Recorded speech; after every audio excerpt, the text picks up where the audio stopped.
In this video help, we're going to be covering these tabs that are at the top of the customer information screen. The first is the billing tab.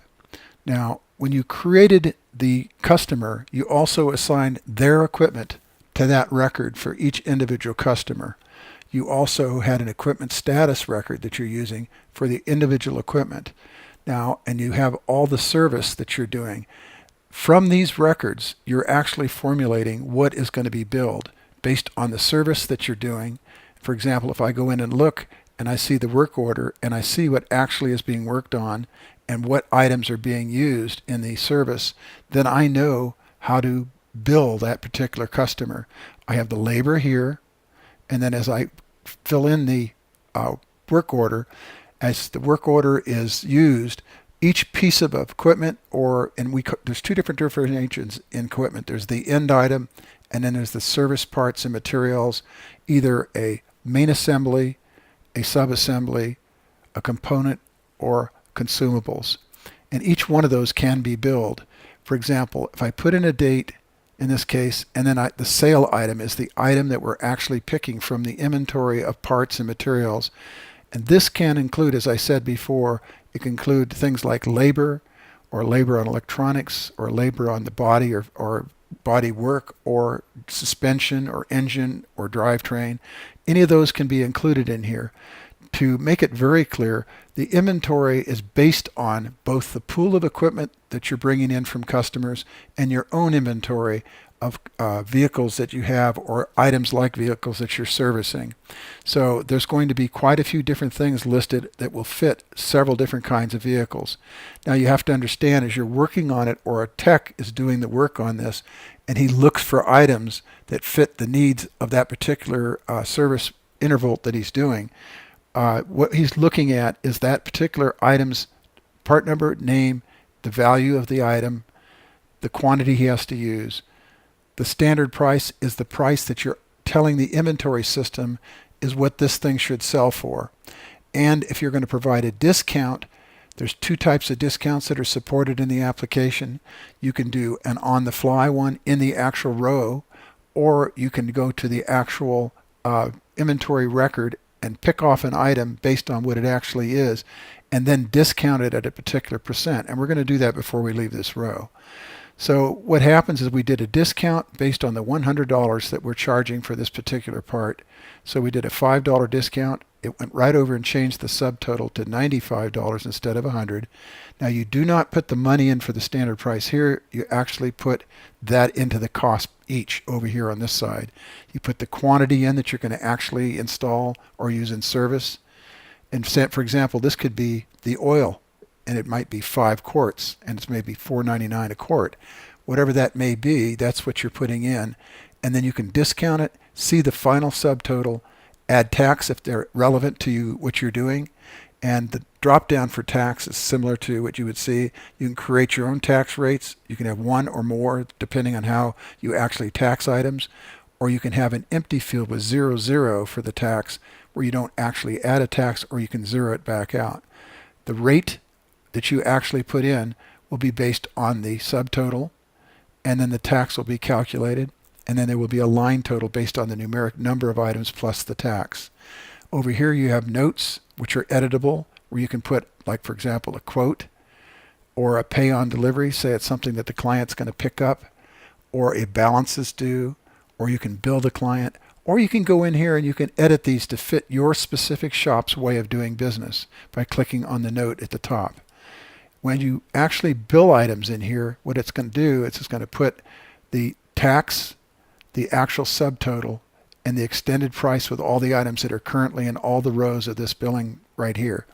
Now, I want you to understand that this is kind of a unique way of doing an invoice. It gives you a ton of flexibility. In some of the applications we've done in the past, you'd have one for a quote, one for the retail sale, another one for a wholesale sale, and we now have combined them in one interval in one portal so that you can do all of them. Then you can set the key over here. Say, for example, this is a quote instead of invoicing it. That one, when you go to actually print an invoice, if it's a quote, you're not going to print that one. You're going to omit that particular row, and the rest of the information will be deducted as far as if there's a fee amount for here, like 101.65. If it's a quote, it will not be billed in the invoice. If you have it in here as bill client, and that's something that's going to be billed, then you would put in bill client, and that actual amount then would be charged. Once you've completed the transaction and invoiced, then this would be paid in full, or pay on return, or whatever way you actually collected your monies. And if you look up on this screen and you go to payment, we're going to move over to payment. But before I do that, I want to show you something. There are 3 different kinds of places you can avenue off and go to a different screen from here. You can still use the app menu, but these are the primary places that you would normally go if you're looking for information. I've added one additional one on a row-by-row basis, and this is kind of unique to this application. If you tap on the green arrow here, you get the individual row record. If for some reason you had to delete that row for one reason, say it was a quoted item and the customer decided not to pay for that item, you would delete that row from the invoice so it would not be inadvertently charged. Looking over here, you have 2 things like the billing listing and the billing report. So you can see for this client, when you go in, you can do a find for him and show all the items that are actually being billed, or if they're paid, if they're not paid, and what the status is. As you can see up here where it's red, it would normally, if it goes to a 0 balance, this will turn back to a neutral color instead of red. And what's happening here, it's showing that there's a balance due and it's not paid for completely. So the unpaid balance, in this case, the sum paid was $146.59 out of $1,970.94. Well, that could be for a number of different records. So when you go to the actual invoice, you would omit them down to what you actually want to bill during that period.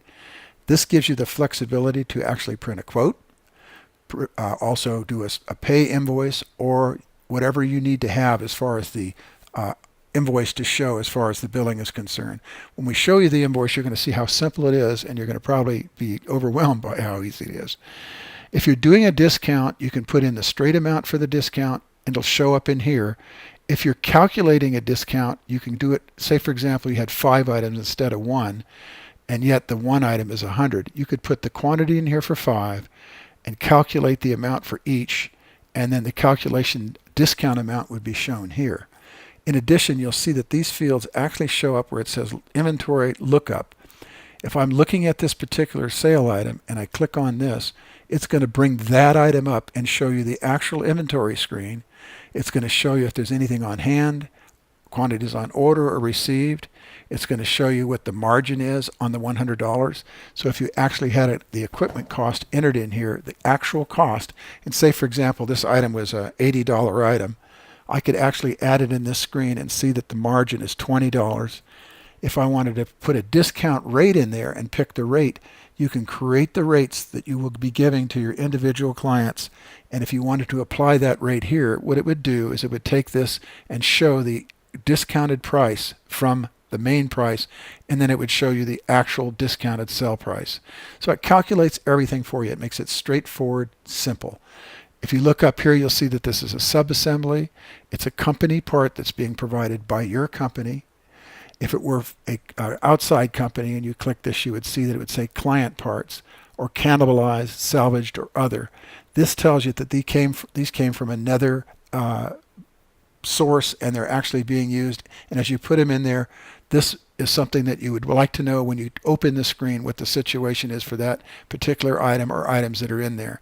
We have the vendor it was purchased from, we have the equipment name, and the actual equipment ID number. So if I'm looking up here, I can verify that this is the correct item and the information about it. If I want to go see it actually in the equipment listing, I can click here. It'll show it in the equipment listing.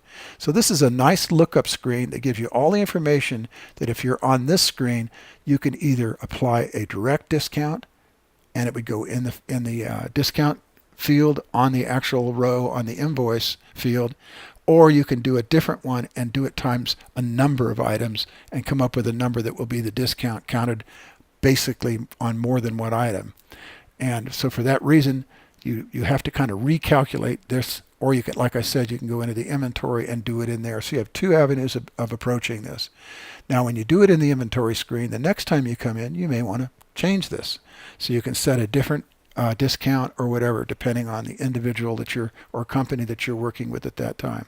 So let's go back to the customer information. And what we've done is we've looked at the billing. We have 2 items in there right now, but we might have 30 or 40 of them in here. But if they say paid in full, that means that those are no longer going to be required to be billed.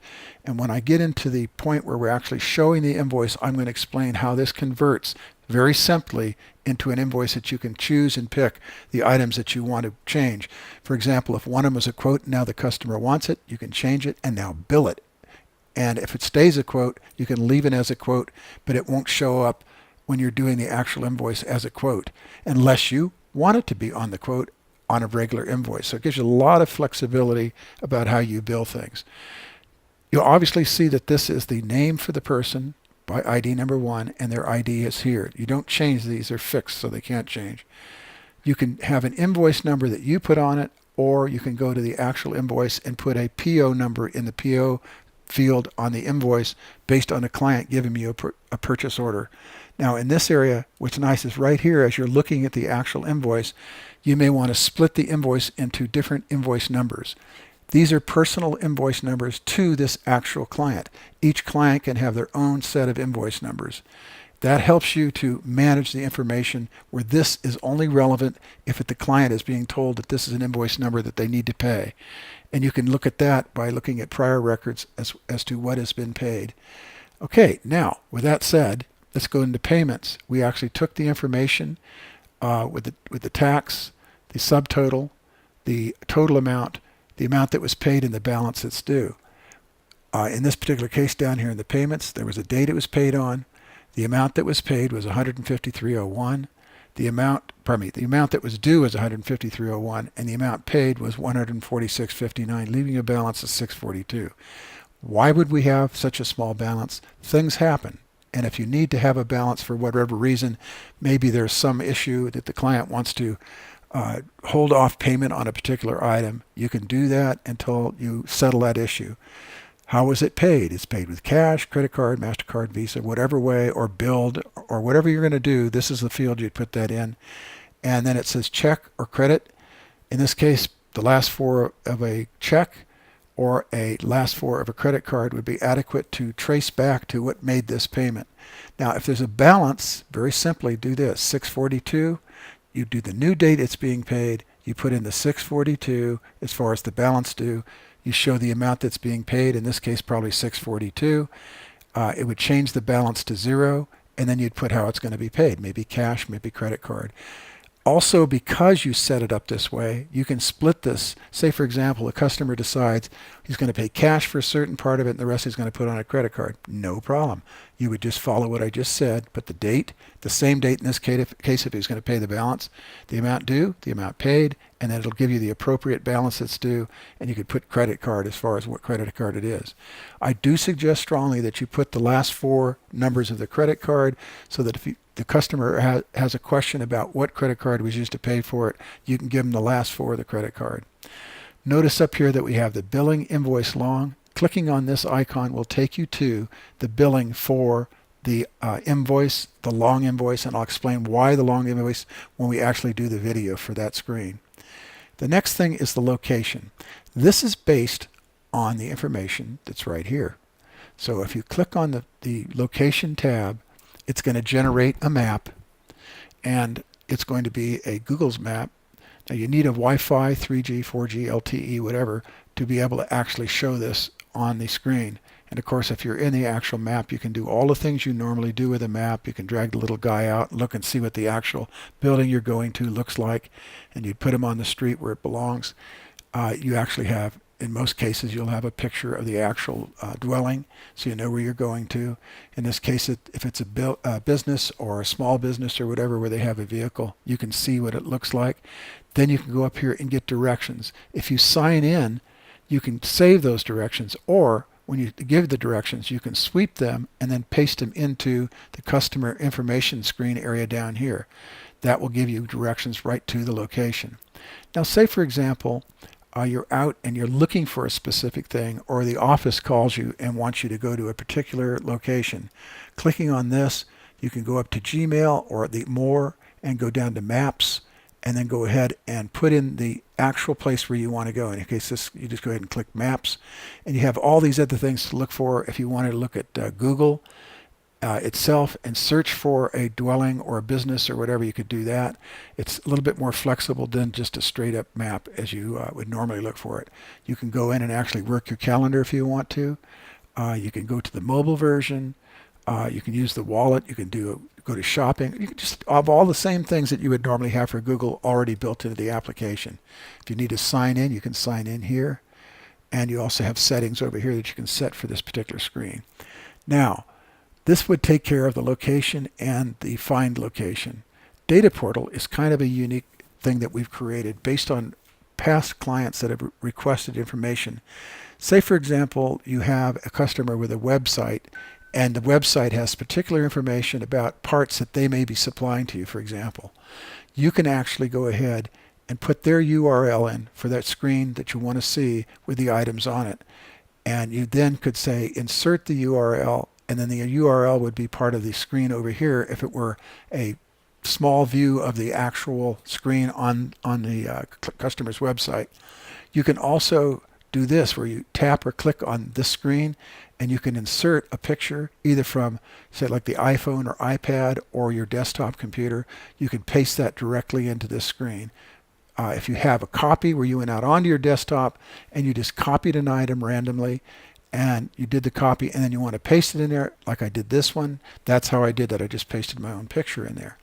There's instructions over on this side how to use it, and there's notes in case you want to make notes about this.